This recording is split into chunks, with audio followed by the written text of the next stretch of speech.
Welcome back. Well, we've been talking all show about how great the weather is, how a lot of folks will be out at Keeneland, and of course with UK football back at Commonwealth Stadium. As you may be able to tell from our decorations here, we are in tailgating mode, of course, to cheer on the Cats. And we're pleased to have Jeremy Teal from Texas Roadhouse here in our studios with some grilling tips. Yep. I mean, even if you're just going to be in your backyard watching or listening to the game, it's going to be great for that. Absolutely. So what are we tackling today? Well, I thought we'd do something different. Everybody does the burgers and the dogs, and I thought we'd do kebabs.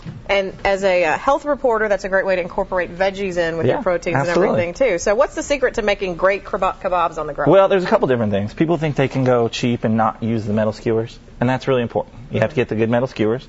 You can pick your meat. I mean, of course, I brought steak, Texas Roadhouse, so I had to bring the steak.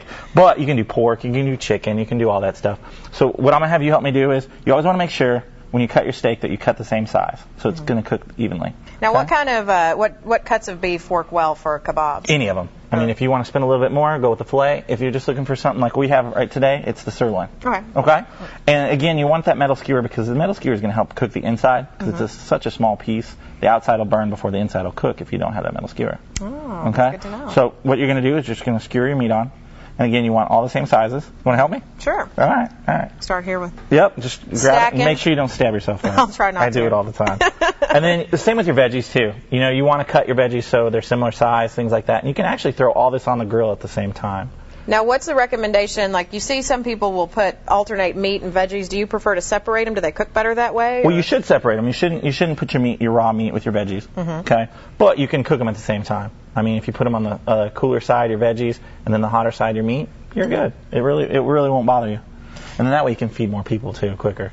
Now, what is your preference on seasonings? Because I think that's one thing a lot of people wonder about with, beef has such a great natural flavor anyway, but what do you recommend for marinades or seasonings? Well, of course, I recommend if you come in and get the Texas Roadhouse kebab marinade, but you can do a bunch of different stuff. You can make your own marinade. I've seen people make a marinade with Italian dressing and Lowry salt. Yeah, it does look good.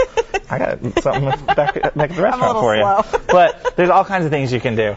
I did bring our marinade, and the way I usually do it is I'll pour it on here and just get quite a bit, and then I'll let it sit. Heat up your grill, do whatever else you need to do until you're really ready to. I mean, we actually do ours overnight, so you can even do that. You want it to sit in the marinade for a little while, let it all soak in and everything like that. And then when you throw it on the grill, throw it right on the grill. I mean, don't worry about the marinade too much, and if you want to not have a mess on your grill, which I hate that, put some foil down and it'll still cook good.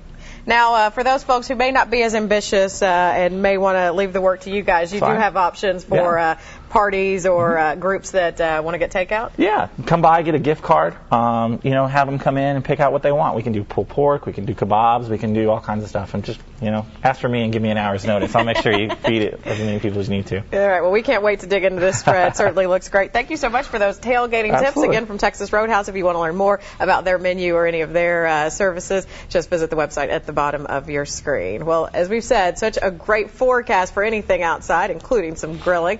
And we'll check in with meteorologist Mary Watson, who's out enjoying the day at Keeneland, next. Oh, it's a gorgeous day out here at Keeneland. And Christy, you talking about some grilling. You can smell some good food here already. And, of course, a lot of people are heading out, and we're getting ready for the first race. All the horses starting to come in and show off their stuff. So when we come back, you can see the horses walking around, and I'll talk about that 7-day forecast here in a few minutes.